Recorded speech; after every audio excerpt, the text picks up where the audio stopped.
Countdown. 5, 4, 3, 2, 1. Rock and roll and cola wars, I can't take it anymore. Breathing on the fire, that was all we burned since the world returned.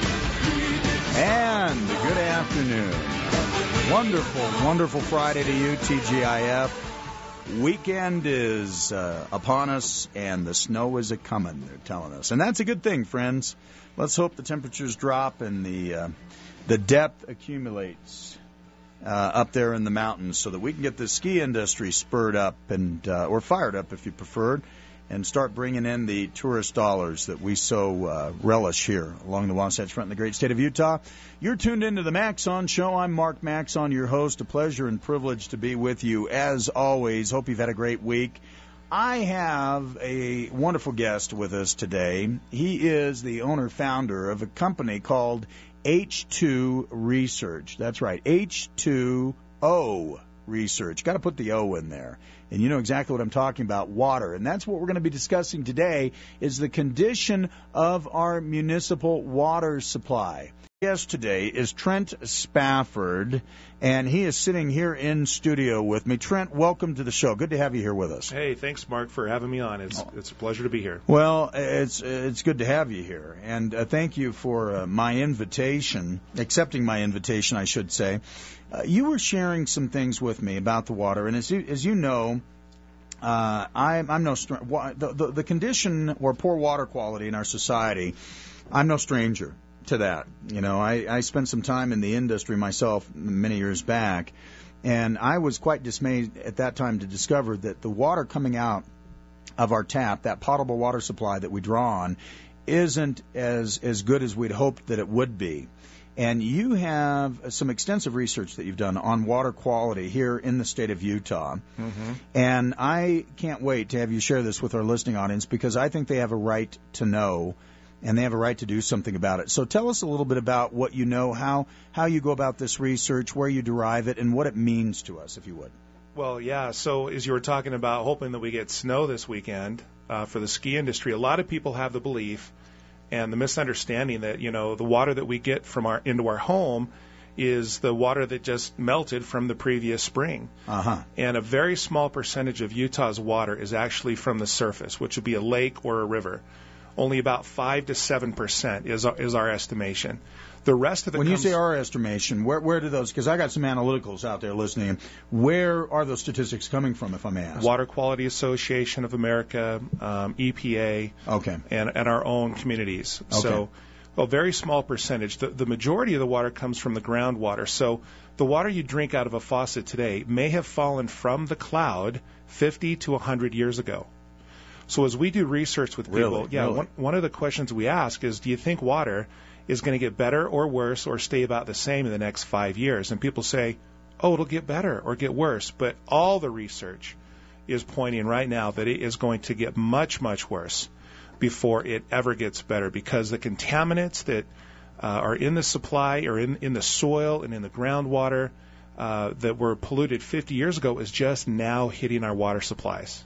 Now, that is surprising if that's the case. So what we're seeing in the snowpack is just replenishing that water supply that's been there for many, many years. That's right. Okay. So what we see fall this season, we're not drinking next summer. That's what right. I'm hearing you say. Yeah, you don't ski on the snow and drink it next spring. No kidding. Absolutely not. Interesting. Okay. Well, tell us a little bit about let me give you an example of this. I lived in Nevada for 7 years with my family. And the water coming out of the tap in Clark County, Nevada, Las Vegas, if you prefer, Henderson, it tastes horrible. I mean, it's just ugly. Yeah.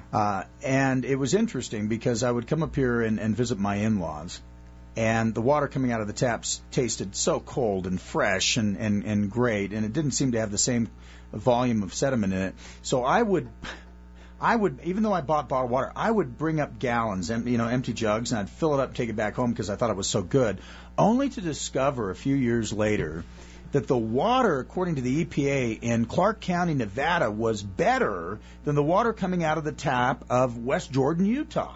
Yeah. I couldn't believe it. Is that true? That is true. And, quality is kind of subjective. There's, in one area of all the research and the water testing that we've done in the state, extensive testing and research here in the Salt Lake County and Utah County. One area could be very, very different just a few miles away from another area. The water quality, the well system, there are many factors to the quality of water. But here's the thing. Taste does not dictate quality. And that's another misnomer that Utahns have is, oh, we live in the pristine mountains of Utah, and they look up at the beautiful snowpack, and they turn on the water, and they go, that tastes good. But in fact, we have some of the worst water in the nation. Been guilty of it, yeah. So, hold on. What did you just say? We have some of the, what? According to a lot of the documents that we've seen, research, news articles, that Utah, Salt Lake County, has some of the worst water in the country. Okay, That's right. Now you got to prove that to me. Well, for instance, there was an article that most people didn't even see or ever even was on their radar screen. Back in December 20th, in the Salt Lake Tribune of 2010, the Tribune published an article, and it was about a chromium-6. So chromium-6 was the famous chemical that made Aaron Brockovich so popular. I remember this article now that you mention it. Yeah. And what was the source of this then that the Tribune derived that from? Was this an Associated Press article? It was. Okay. And the Environmental Working Group called EWG, they went to 35 cities all across the country, and they wanted to test for chromium-6, which is a hexavalent chemical, which is from many different industries that is emitted into the environment. They tested 35 cities across the U.S. The worst one was in Oklahoma, and they tested out at about 12.9 parts per million. In Salt Lake City, we tested out at 0.3 parts per million. So we ranked number 11 out of 35. So number 1 is the worst, not the best. So we ranked number 11. Wow. Now, let's put that in perspective. Yes. That's 5 times higher than what is being considered safe in California. Here's safe. We're 5 times higher than what is even being considered safe in California. Those Californians don't know anything, though, right? Now, tell me this. So how many times higher is that? Aaron Brockovich won this lawsuit. Mm-hmm. And with this, in relationship to this very contaminant, how many times higher is that than the contaminant levels they were dealing with in that lawsuit? Do you know? It's lower. It's lower. It's lower. Okay, so we are lower than that. Yes. But that doesn't mean it's necessarily a good thing. What is this doing to us? Let's be honest here. $20 million is more money than these people have ever dreamed of. Oh, see, now that pisses me off. First of all, since the demur, we have more than 400 plaintiffs, and let's be honest, we all know there are more out there. They may not be the most sophisticated people, but they do know how to divide, and $20 million isn't shit when you split it between them. Aaron. Second of all, these people don't dream about being rich. They dream about being able to watch their kids swim in a pool without worrying that they'll have to have a hysterectomy at the age of 20, like Rosa Diaz, a client of ours, or have their spine deteriorate like Stan Bloom, another client of ours. So before you come back here with another lame-ass offer, I want you to think real hard about what your spine is worth, Mr. Walker. Or what you might expect someone to pay you for your uterus, Miss Sanchez. Then you take out your calculator and you multiply that number by 100. Anything less than that is a waste of our time. By the way, we had that water brought in special for you folks. Came from Well and Hinckley.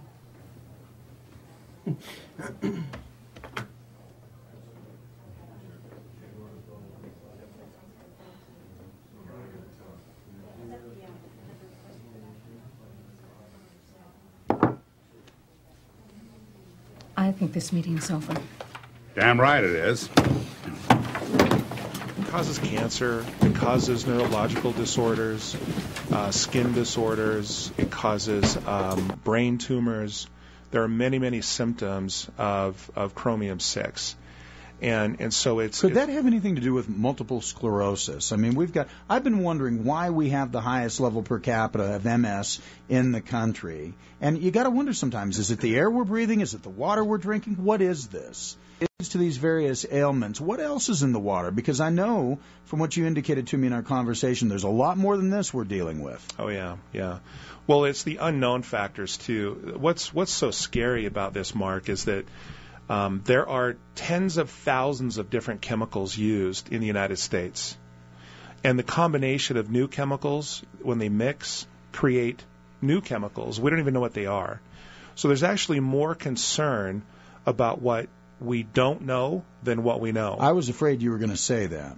Okay. In fact, the EPA has stated with over 60,000 chemicals used in the U.S., and I quote, only 91 contaminants are regulated by the Safe Drinking Water Act. Only 91.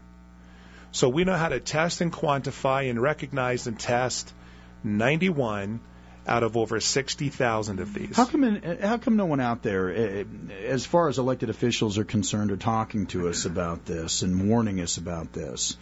There are a few. Ralph Nader, of course, being one of them. Mm-hmm. He wrote an article years ago that said of all the research he did, out of 60,000 water treatment plants, only 5 actually used an activated carbon filter that would put that water supply into compliance with the Safe Drinking Water Act. Interesting. Now, to qualify this, he's not an elected official. However, he certainly is an advocate for the American people. Right. Let's talk about some of the other statistics you have. What about? We have been I've heard a lot fluoridating about our water in fluoride. Tennessee for more than 50 years, but never before has there been more talk than that fluoridating our water might be a bad idea and a health risk.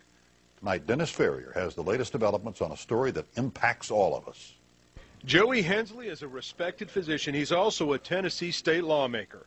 He is now combining those two professions to make a very strong point. We've been doing it 50 years, but just because we've been doing something 50 years doesn't necessarily mean that it's right. Hensley's talking about something most of us don't even think about, fluoridating water.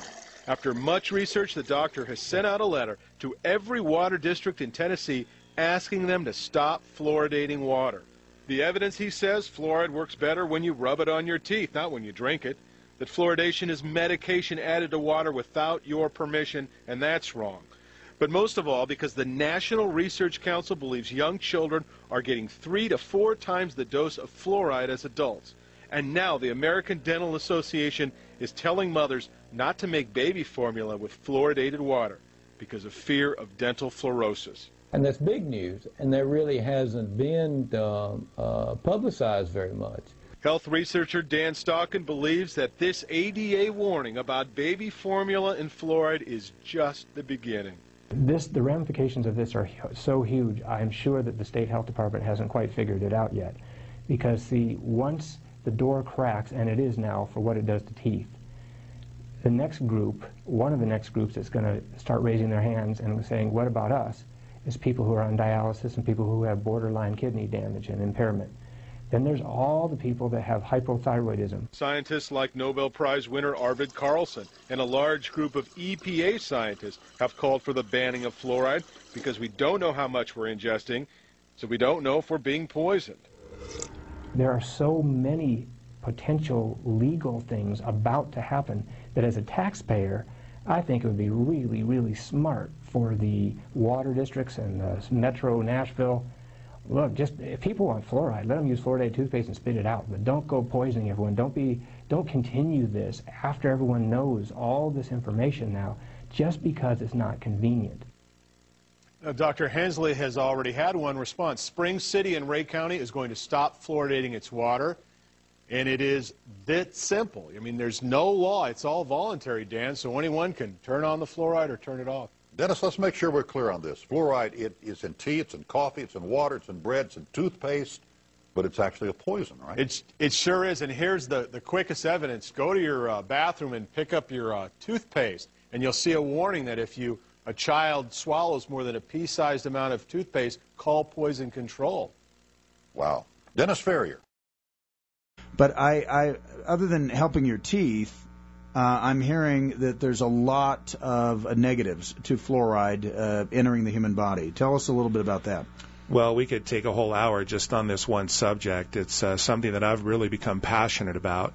And our goal at H2O Research is to gather enough research and data and take it to the city council members and provide them the information and real viable research so that somebody can turn that tap off. Just turn the valve off so we no longer inject it into our water supplies. Last election, the latest large city to banned fluoride was Wisconsin, a city in Wisconsin. And I've got that information here. We'll talk about it in just a minute. But they banned the fluoride. And so there's 72 communities in the United States that were once fluoridated that have turned it off. It's not a law. 72. Mm-hmm. Okay. Since 2010. Oh, just in the last couple of years then. That's right. I mean, what is bad about fluoride for the human body? Why should, and is there enough in the water to be concerned about? That's a good question. We have found that 1 8-ounce glass of water contains, on average, about 1/4 gram of sodium fluoride.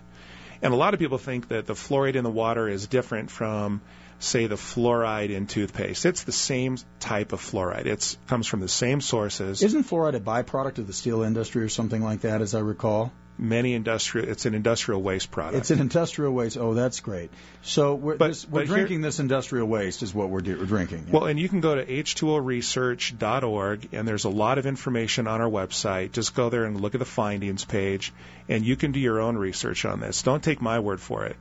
But the logic of this is if an 8-ounce glass of water, 1 8-ounce glass of water has 1/4 gram of fluoride, on the warning label of toothpaste, it says if you ingest more than a pea size of fluoridated toothpaste, to call poison control immediately. And 1 pea size of fluoridated toothpaste has 1/4 gram. So do the math. 1 8-ounce glass of water, 1/4 gram, 1 pea size of fluoridated toothpaste, call poison control immediately. So if we ingest a glass of potable water from our municipality, which is fluoridated, we should be calling poison control according to their instructions. If it's fluoridated. If it's fluoridated. Yes. Well, that's crazy. Well, it's ridiculous. And the other thing is that I know most of your listeners on this station are they're well educated. They're listeners that are, people that are involved in politics, that care and listen to a show that can educate. And I can tell you that fluoride is no different than forced medication. Like the city is going to force you to take a pill, and they're going to show up at your door, and they're going to say, "Did you take your pill today?" And if you didn't, they're going to open your mouth and shove it down your throat. It is forced medication. You just gave a visual that is going to resonate with many of our listeners because they don't like having anything forced upon them, particularly from government. We're going to move to station break here just momentarily. Your calls are already coming in. If you'd like to talk to Trent Spafford of H2O Research, that's H2OResearch.org. Call in 801-254-5855. That's 254-5855. That'll get you right through to Trent. You're listening to the Maxon Show. We'll be right back. Stay with us. We're back. You're listening to the Maxon Show. Great to be with you, friends. Happy Friday. We have Trent Spafford in studio with us today. He's the founder of H2OResearch.org. That's H2OResearch.org, just like it sounds. You can get to the website yourself. We've got some calls coming in. If you'd like to line up and talk to Trent Spafford yourself, just call 801-254-5855. That'll get you through. Our first caller is Henry. Henry, welcome to the show. What's on your mind? Hey, just two things I'd like to relate with what Trent's done in terms of his research. One deals with that big open hole there just west of you guys at the studio. Let me guess. Let me struggle for the name on that one. Kennecott, yeah. There you go.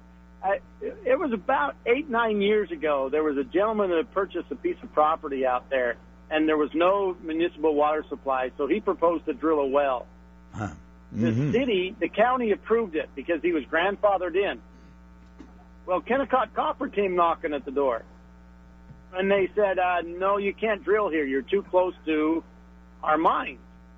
And the guy's like, no, I've tested it. It's okay, it's okay, it's okay. Kennecott said there's 2 water aquifers out there in that area. The one that he was looking at, that he wanted to drill into, was below the one that Kennecott already knows is contaminated by the mine contamination. There's a lower aquifer that West Jordan Municipal Water Supply currently draws off of.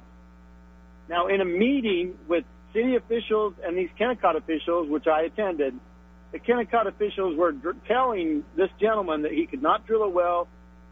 For one reason, drilling through the contaminated down to the fresh water, he would probably contaminate the other water supply.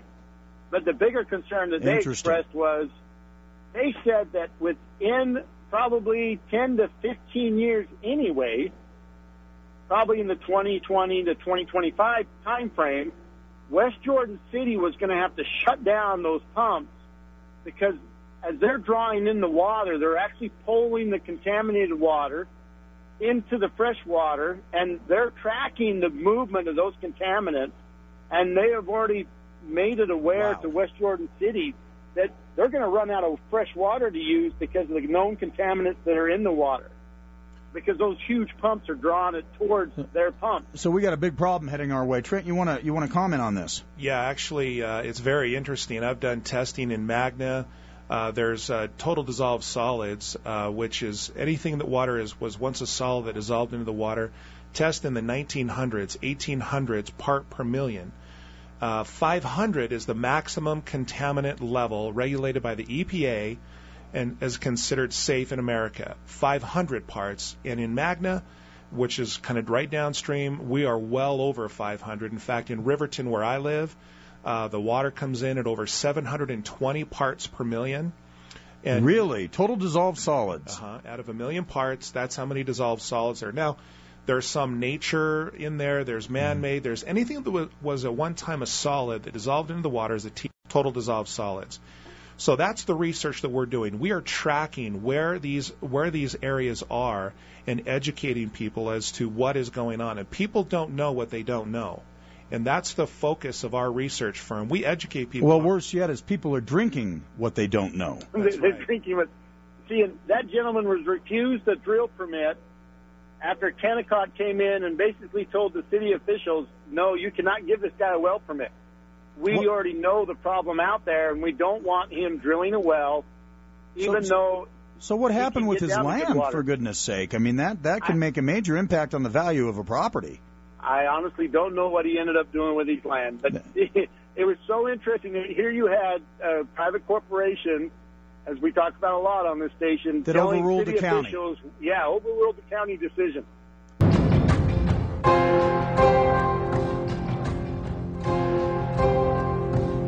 Hello, I'm John Travolta. What follows is a very compelling story. It's about water. Like so many things, we take it for granted, even though without it, life on this planet would cease to exist. We also take for granted that when we fill our glass at the kitchen sink, the water we drink is life-sustaining, not life-threatening.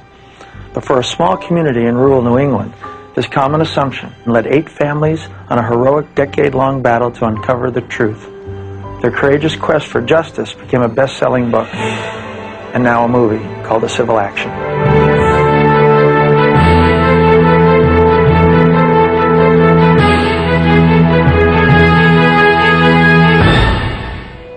And then this creeping feeling of, uh-oh, we're doing the right thing, too. This is a case that should be won. These are people that need protection. These are people that need to be compensated because the big guys were wrong. Although he doesn't see a light and it all changes overnight, I think by the end of the movie, or the end of the story, Jan really gets an idea of what integrity means, or what a moral code could mean. I think it's about pride goeth before a fall. I think it's about a guy who couldn't walk away from the bullies. Knew he was going to get his ass kicked, just couldn't turn down the fight. The case illustrates one in which the system worked, the adversarial system worked, and indeed justice was served. It's remarkable, our system of justice. One guy, one law firm, can represent 8 families without any resources and call to account 2 huge corporations. It's the beauty of our system, really. It was a very interesting period of my life, where I went through a tremendous amount and learned a lot. And it's interesting to go back and see how others are reinterpreting that period. This was a very important chapter in American history, really. And I think it will really raise people's consciousness about the problems of pollution. And I think that it's really important that the movie remind people of that. You have to remember, this was a long time ago. It doesn't sound like that in numbers of years. But America was really young about all this stuff back then. And these people, in this case, helped America grow up about these kinds of issues. You can't sit back and let Washington take care of it, or Boston take care of it, or even City Hall take care of it. You've got to become involved in what's going on. If you really feel that you have an issue that needs attention and that needs to be focused on, you just have to be very tenacious and push and push and push. Just have to hang in there. This case worked and the system worked. And the families got their case into the courtroom, which is probably wouldn't have happened in any other country on this planet. It is like a landmark case, so other people will realize if anything's wrong that they maybe can do something too. The environmental issue now is a credible issue. Back in the 70s, it was not. Anybody that pursued environmental interests were almost thought to be a little bit crazy. And I, in particular, was thought to be a little bit crazy. Now, everybody knows that the environment is important.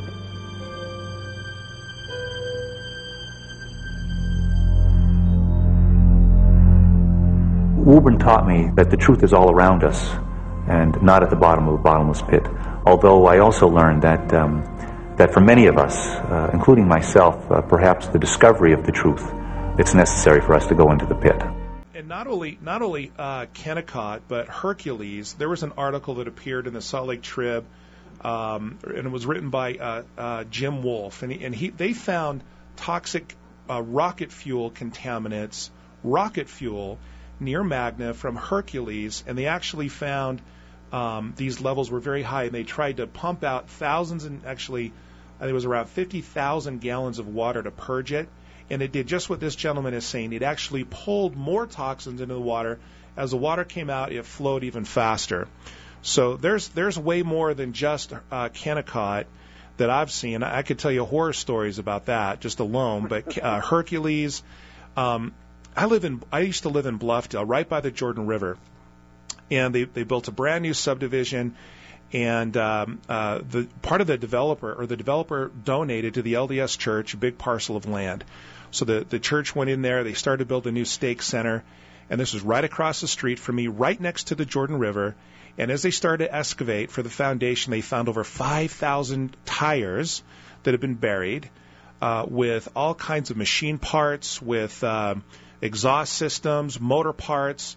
It cost the LDS Church over $250,000 to dispose of that. It was pollution, and it was just buried there.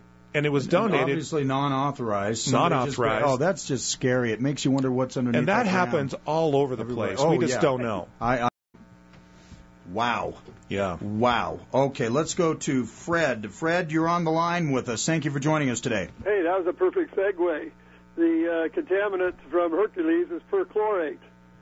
And that's actually got a plume in the aquifer.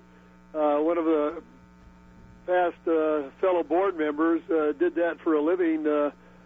You probably knew him, Lyle Ford. He did that for a living, checking the contaminants. And that plume of perchlorate has actually migrated down now to one of the most pristine water sources for people in the valley, and that's the one on 5th East and 8th South. So, Fred, you sound like you know what you're talking about. Give us a little idea. What's your background? Well, I'm a retired biologist, but I've been on 2 water boards, and I work with Dr. Robert Oakey on endocrine disruptors in the water, which is atrazine and ethanol estradiol and all the other fun things that are in there. But anyway, I wanted to get back to this fluoride thing.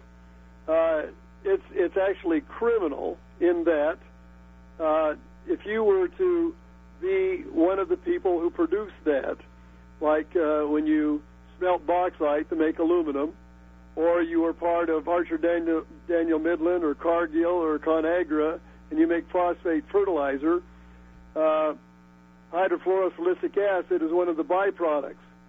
Well, in the process of making that, when Mike Leavitt was governor of Utah, one of his chief, and this is my opinion, which I'm entitled to, there's my disclaimer, that he, with his contributions to his election, was from many people from Alcoa and also from Archer Daniel Midland. And so when you have that stuff, you can't even have hazmat come and get that stuff. It has to be over 200 or 2,000 yards from a water source. Okay, you and Trent are making your point here. So what in the world is this stuff doing in our water? Hydrofluoric acid is what you etch glass with.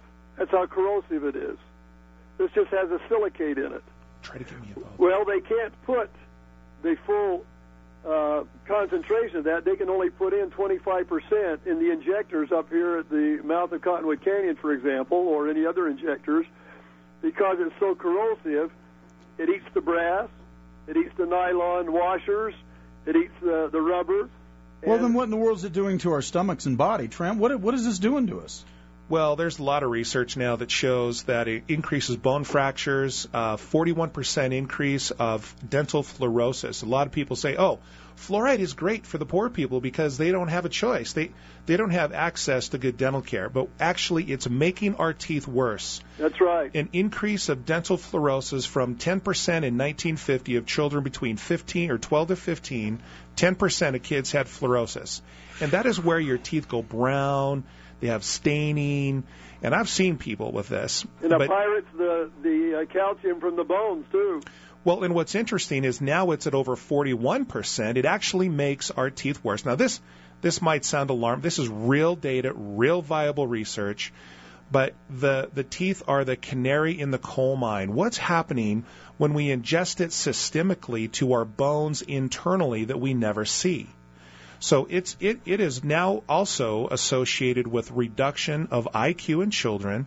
There are over 40 different valid research studies that show that it actually lowers the IQ. Where are these studies coming from? Universities? Are they coming from federal agencies, state agencies?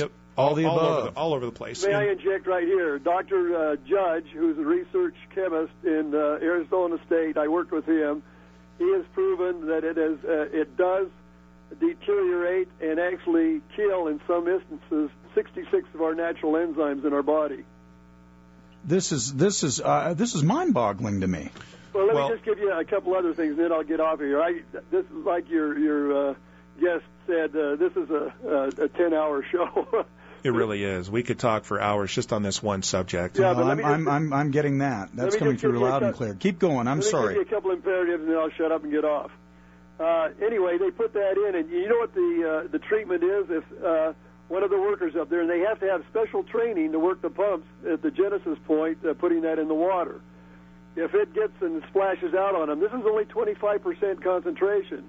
You know what the treatment is? No. A rapid injection of calcium, because it will go right through the skin to the bone and eat a hole right through it. Yep.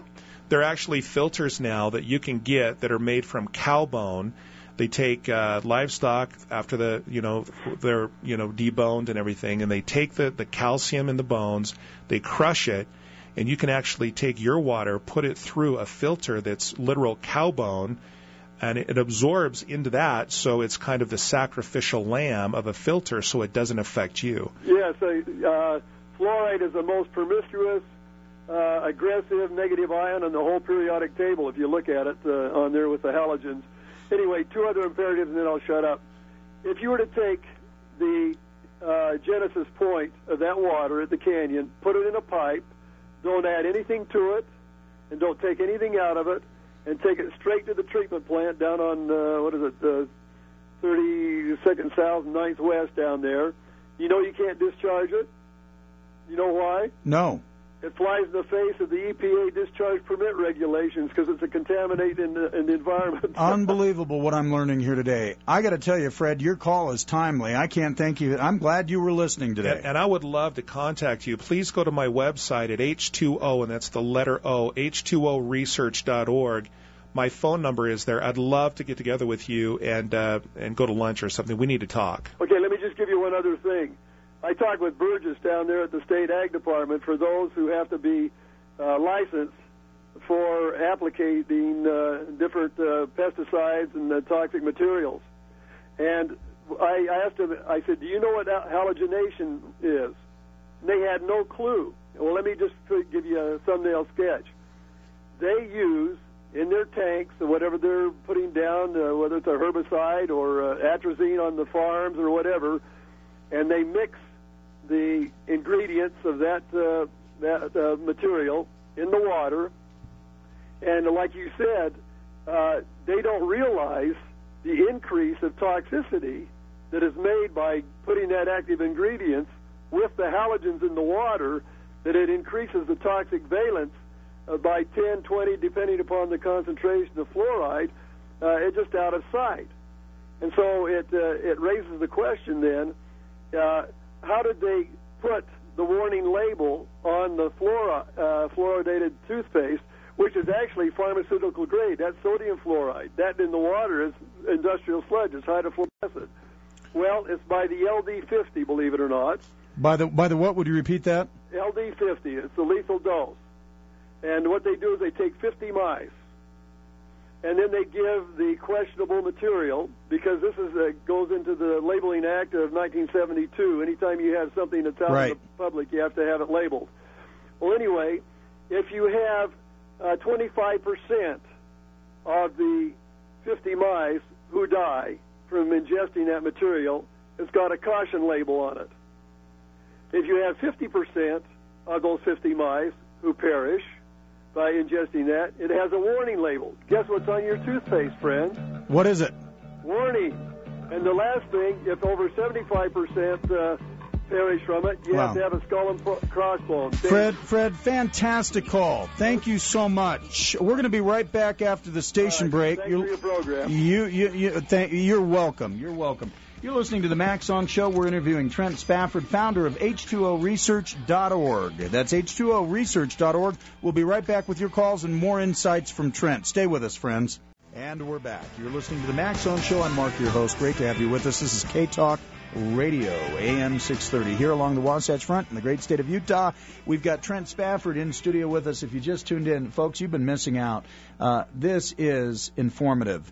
Trent is the founder of H2O Research.org, and we're learning about what's wrong with our water. And let me tell you, we've definitely had some fascinating calls come in on this subject as well. Trent, you wanted to share with us some other information, and we're going to go to some additional calls. Go ahead. Yeah. So fluoride. We've been talking about, that's the tip of the iceberg. I mean, there is so much about that. Again, we could talk for hours. What about chlorine? What about chlorine? That's what I was just going to mention. There's chlorine. They've proven now in all kinds of scientific research that chlorine does, in fact, increase rates of cancer, colon cancer. U.S. News and World Report did an article a little while ago that said drinking chlorinated water doubles the risk of bladder cancer, doubles it. There's research from all over the place that says increased rates of heart disease and arteriosclerosis or arterial sclerosis.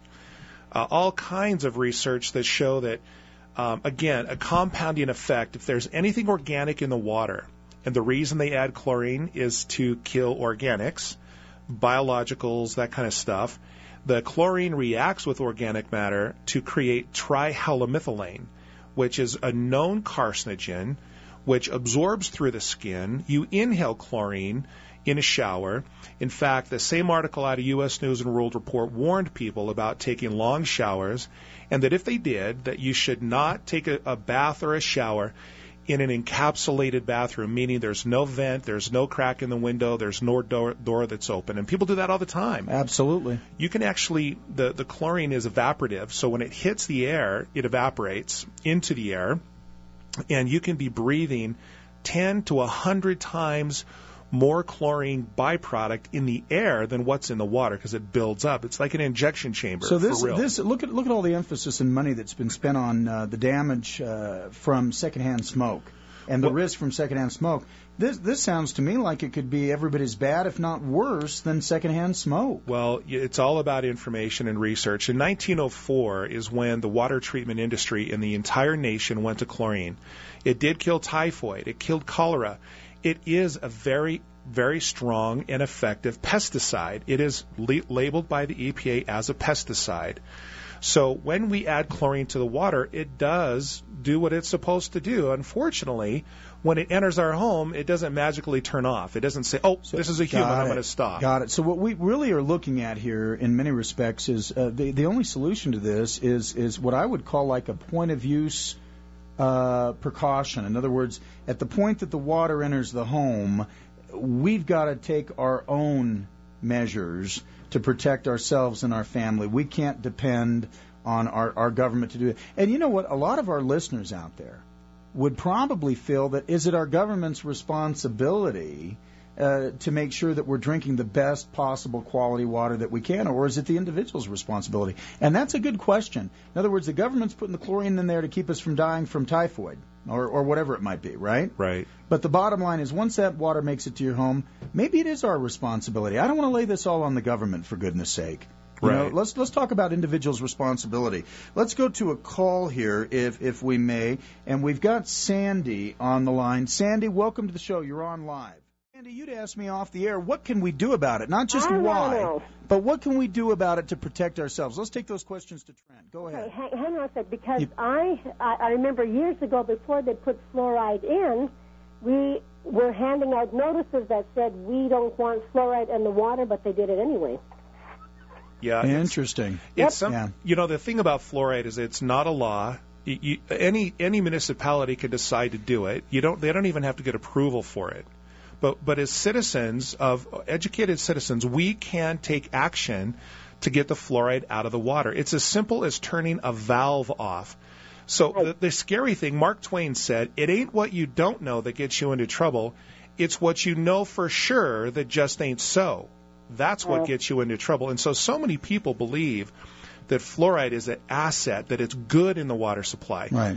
That chlorine is. There are alternative methods to that, but here's But that's what they've been told, though. And who's spreading the rumor of untruth? Well, go to my website at h2oresearch.org and go under our findings page, and there's some really good videos there that you can watch that'll educate you. There's some short ones and there's some long ones. I want to pass this on to other people, because not everybody listens here to the radio station. So the research that we have found, my firm, we're a professional water research, water consulting, and water testing firm. Our goal is so that people will call us, go to our website, fill out the form on the home page. We'll come to your home, we'll test your water, and we'll educate you. No cost. You'll get the immediate test results for free. And I can tell you that that if you were to send your water into a lab, you'd spend between $75 and $150 for what real lab testing we do for free. Now, let me ask you a question, too. I have water filters, and we use filtered water. Does that take out the chlorine and the fluoride? The answer to that is yes and no. I don't know what filters you have, but we could test that for you and educate you. On the consulting side of our firm, we have done independent research, independent field studies, and I've actually purchased dozens of different water treatment systems, put them in my own home, field tested them. I know which ones are good, which ones are okay, and which ones are stink you want to run from. So with me, I represent you. I don't represent a particular manufacturer, a particular brand. So every filter is different. You could have one labeled canister with different filters, so I have no idea. I'd have to actually look at it. You've got all kinds of manufacturers out there that have their name on different products. You can be dealing with a sediment filter. You can be dealing with a carbon filter. Right. Yeah, it just and then there's different grades of filters out there in the industry, right? So and then one sticker might differ from another. It's lipstick and rouge on the outside. What matters is what's inside it. So Trent, come out to an individual's home, test their water, put it through this stringent testing procedure that if they paid for themselves $75 to $150, you'll do it for free for them? That's right. Our website is H2O, and it's the letter O, H2oresearch.org. And right there on the home page, you can just fill out the request for a free water analysis. And not only that, the interactive research that we do, we are compiling real data, real research, so that we can go to the city council and say, look, based on the clients that we've met and done this free interactive research with, here are their opinions. Get this crap out of the water. That's right. All right, one more call. Caller, welcome to the show. You're on the phone with Trent Spafford from H2oresearch.org. What is your opinion about the filtered water that we can buy at some of the health stores? Great where question. You fill your own bottle. Yeah, that's it says on the on their brochures that it takes the fluoride. What's your opinion? Great question. Different bottled water manufacturers treat their water differently. We've tested all kinds of different brands of bottled water, from Arrowhead to Aquafina to Dasani, you name it, Fuji water. And depending on how a treatment, the actual manufacturer treats it, will determine what it is removed. There are some bottled water companies that literally just take water through a simple carbon filter, remove the chlorine from the city water, and then bottle it. I was just saying, this is the water that you fill your own bottle, and it's in some of the health stores. Right. So it's going through some type of filtration reverse system. Osmosis and Now, so on and so forth. that's a good question. So the question is, can you really trust bottled water manufacturers or these water-to-go stores? And the answer is yes. My recommendation, though, is to do it for yourself. The consulting that we do, we actually educate people on how it doesn't matter what water is coming into your home, you can handle it there on site for pennies per gallon, no delivery, no jugs, no contamination. You can use the same technology that Aquafina, which is the best water to buy on the market, in my opinion. You can have the same technology in your home that Aquafina has at pennies per gallon and use it for everything. Man, I'll tell you what, if you were talking gasoline today, your phone would be ringing off the hook. Pennies per gallon for gas. But the bottom line is, bottled water is expensive. Well, like Evian is like $5 a gallon, $6 a gallon. That's yeah. crazy. Right, yeah, I know what you're talking about. But the other thing that I'm thinking about is, Trent, you're still showering in that same water that's coming into your home. Yeah. That's right. Yes. Guys, real quick, I want to give Trent and H2OResearch.org one more shot to tout themselves. Great call. I appreciate it. By the way, okay, Trent, how do we get in touch with you? Is there a phone number that our listeners can call you at? Yeah, you can call me at 801-301-3387. That's on my website, 801-301-3387, or go to my website, H2O, and that's the letter O, like water, H2OResearch.org. And, in conclusion, it's just we don't know what we don't know, and that's our firm's job, is to educate people so that you have some options, you have some choices. Okay, we're out of time, my friend. One more time, the number 301-3387. I said one more time, 301-3387. Have a beautiful weekend, everybody. Trent, thank you. Good stuff. My pleasure. Thanks, Mark. K-Talk has partnered with a local charity to help